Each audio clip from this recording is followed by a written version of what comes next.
Good morning, Iowa. How are you doing? You doing alright?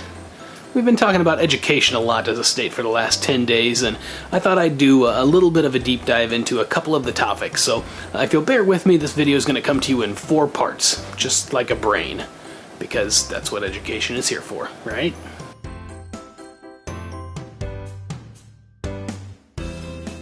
Part 1, the occipital lobe. Iowa has a brand, and its brand is predominantly education and agriculture. I'm not here to talk about agriculture today, but we are going to talk about education. And to understand why Iowa is known for education, we've got to understand where that history comes from.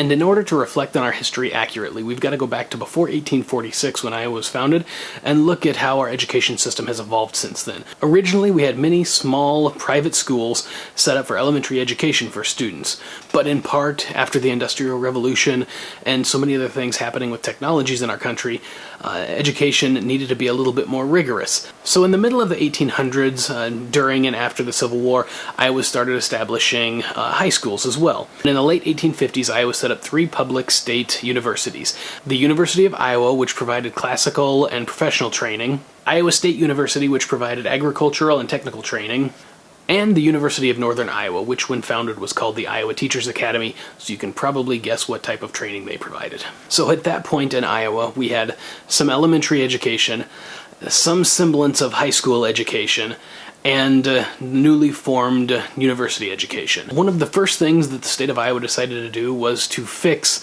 or overhaul its high school education system.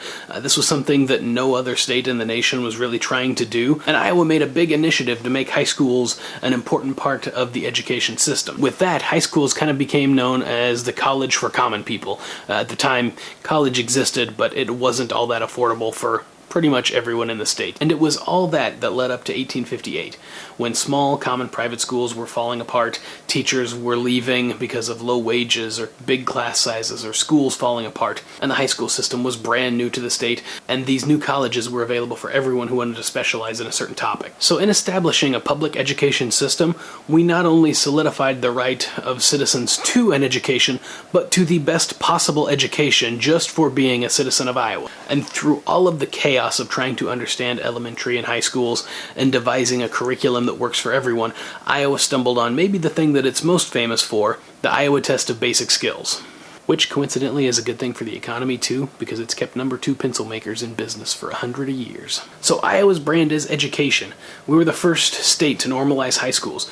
We were the first state to implement rigorous testing to understand how well our students are doing so that we can make changes to improve the classroom and the curriculum. And we as Iowans take tremendous pride in our state being known for education. And for the most part of the last century, Iowa's been a leader in academic proficiency, as exhibited by rankings throughout the United States by different publications. And our school systems have been admired by different states and countries that are trying to replicate what we've built. And built is a key phrase there, because in order to build our education system, we had to fund our education system.